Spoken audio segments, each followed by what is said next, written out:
Just a little while ago, we just saw the Timberwolves stomp, roll, and smoke on that Nuggets pack.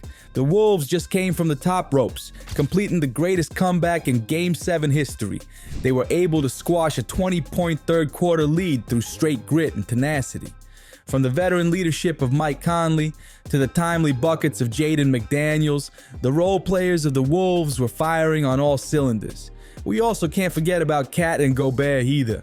Both of those dudes did an absolutely phenomenal job of defending the best player in the world, and Cat came alive in Game 7 with 23 and 10. But the box scores will never tell the full story. Even though some brain-dead analysts may tell you that Anthony Edwards had an off night, he did exactly what the team needed him to do. Yes, he could have made a couple more shots and grabbed a couple more boards, but he faced a double team so brutal it would have sent Devin Booker begging to join the Shanghai Sharks. Anthony Edwards did what no one else on that team could do. As he faced the double, he always made the right basketball play. He stepped up to the plate, playing with an unrivaled ferociousness and intensity that we have not seen since the Black Mamba himself. Even after a tough showing, he was able to hit 2 timely three-pointers. These head-ass analysts will point to a meager 16-point showing so they can argue and make a point, but none of them are standing on business like Anthony Edwards. And not to mention how he put Jamal Murray in handcuffs. What? Bro, what are you talking about, man? But he raised his hand and asked for the Jamal Murray matchup when he was absolutely cooking. The Wolves had many capable guys that could have stepped up to guard Murray, but when an alpha dog, the leader of the Wolf Pack, is willing to guard the best player on the other team, that's different. That's some Kobe and Mike. Yes, Ant was stopped by the double team of the Nuggets, but what he brings is more than counting stats. He brings tenacity, leadership, and an undying will to win. Anthony Edwards is the true alpha wolf of the T Wolves, and he will shortly be squaring up with the Maverick of Dallas himself, Luka Doncic. We saw the Mavericks crush the Thunder's sudden rise to contender status, despite Shea's best attempt to turn Thunder into lightning. Not to take away from the Mavs' dominance, but the Thunder's young core showed that they are going to be a contender for years to come. We do have to give flowers to the other Mavericks role players as well, because they all stepped up in their own way.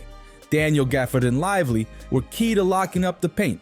Lively finished at plus 26 in a 1-point victory. Doncic is quoted saying, "Plus 26 is insane. He has unbelievable potential.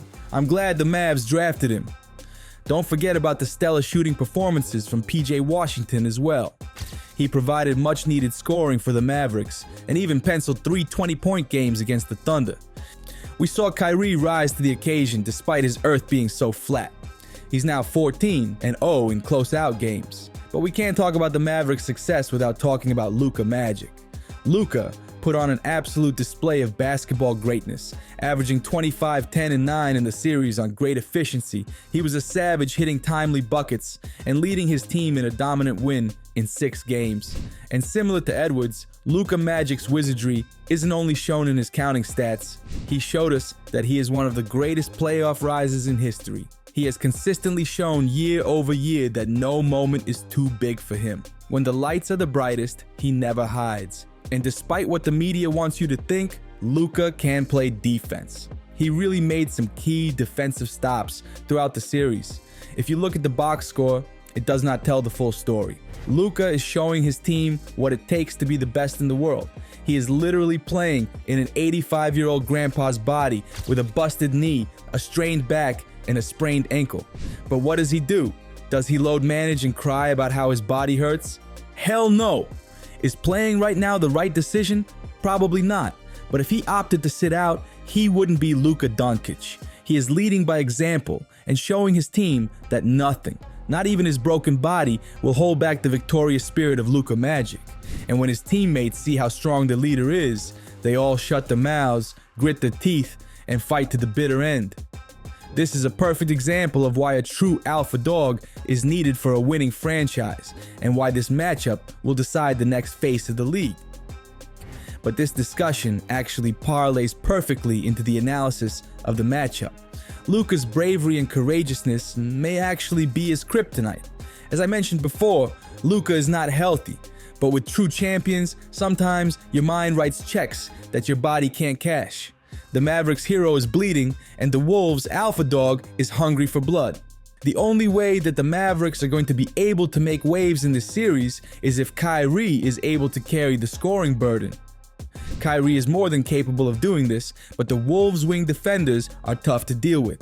We also can't count out PJ Washington in case he can shoot well from 3 in this series.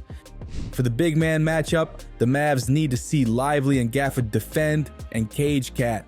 And if Cat is able to catch fire from beyond the arc and dominate on the inside, it will be an absolute nightmare for the Mavs. Anthony Edwards and his Wolfpack are hungry, and I predict that the Wolves will pounce on the drained Mavs star. Their wing defenders, Kyle Anderson and Jaden McDaniels, will make life hell for Luka. So, with that being said, I'm predicting a 6-game series with the T Wolves making their first NBA Finals in 35 years on the back of the Ant-Man.